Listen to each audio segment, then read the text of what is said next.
कोरटकर विषय यांचा तोंड कधी उघडत नाही, सोलापूरकर विषय यांचा तोंड कधी उघडत नाही, कोरटकर कुठे सापडत नाही, सोलापूरकरला कोणी पकडून आणत नाही। आपल्या मुंबईमध्ये एक घटना घडली आणि या घटनेमध्ये शंभूराजे मी दिलो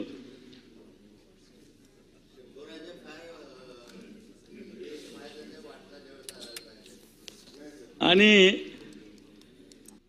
या घटनेमध्ये पोलीस अधिकारी उपस्थित होते।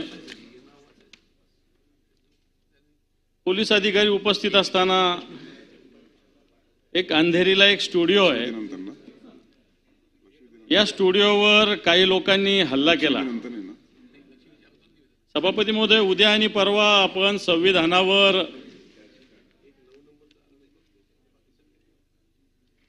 संविधानावर चर्चा करणार आहोत आणि चर्चा करताना संविधानातले मूलभूत अधिकार, नागरिकांचे कर्तव्य सुद्धा येतात त्याच्यामध्ये।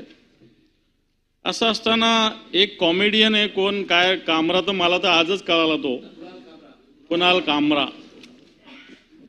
यांनी काही विडंबन कविता सादर केली सभापती महोदय।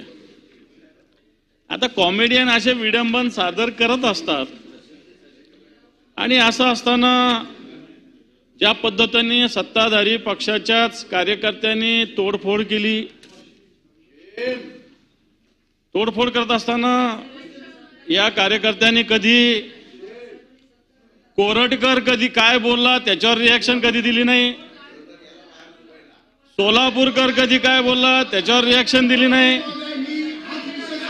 आणि असं असताना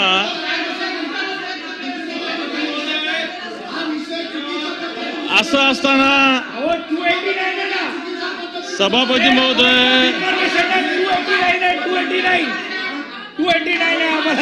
महोदय, छत्रपती शिवरायावर या ठिकाणी राज्यात टीका टिप्पणी होते। कोरटकर नावाचा एक व्यक्ती छत्रपती शिवरायावर बोलतो, सोलापूरकर छत्रपती शिवरायाविषयी बोलतो आणि असं असताना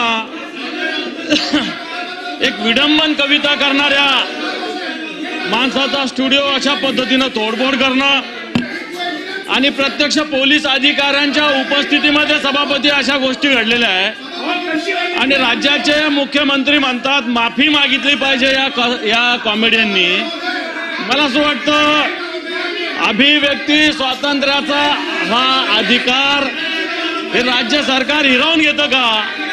ज्या पद्धतीनं एक कॉमेडियन भूमिका व्यक्त करतो आणि त्याला थांबवण्याचा प्रयत्न सभापती महोदय आणि राज्याचे मुख्यमंत्री एका वेळेस खऱ्या अर्थानं जे गुन्हेगार आहेत त्याच्यावर कारवाई केली पाहिजे, तोडफोड करण्यावर कारवाई केली पाहिजे आणि रीतसर काय करायचं यांनी करावं ना, राज्य सरकारने करावं, अन्य कोणाला काय करायचं करावं। परंतु अशा पद्धतीनं सत्ताधारी पक्षाचे लोक तोडफोड करतात, तिथं पोलीस अधिकारी आहे आणि म्हणून माझं म्हणणं असं आहे, कोरटकर विषय यांचा तोंड कधी उघडत नाही, सोलापूरकर विषय यांचा तोंड कधी उघडत नाही, कोरटकर कुठे सापडत नाही, सोलापूरकरला कोणी पकडून आणत नाही। आणि एकीकडं असं जर आपल्या एका नेतृत्वावर बोललं तर अशा पद्धतीनं प्रतिक्रिया देते सभापती महोदय। मला असं वाटतं राज्याची कायदा सुव्यवस्था सत्ताधारी पक्षच बिघडवत आहे, सत्ताधारी पक्ष राज्याची कायदा सुव्यवस्था बिघडवत आहे आणि सत्ताधारी पक्षाचेच लोक कायदा सुव्यवस्था बिघडत असेल आणि मुख्यमंत्री अशा पद्धतीने याचं समर्थन करत असेल सभापती महोदय, सगळ्यांना अटक तर झाली पाहिजे, सगळ्यांना अटक झाली पाहिजे। परंतु जर कायदा सुव्यवस्था जर सत्ताधारी पक्ष खराब करत असेल तर मला वाटतं या सभागृहात याच्यावर चर्चा होण्याची आवश्यकता आहे। कायदा सुव्यवस्था जर सत्ताधारी पक्षाचे लोक जर खराब करत असेल तर याच्यावर चर्चा व्हावी सभागृहात।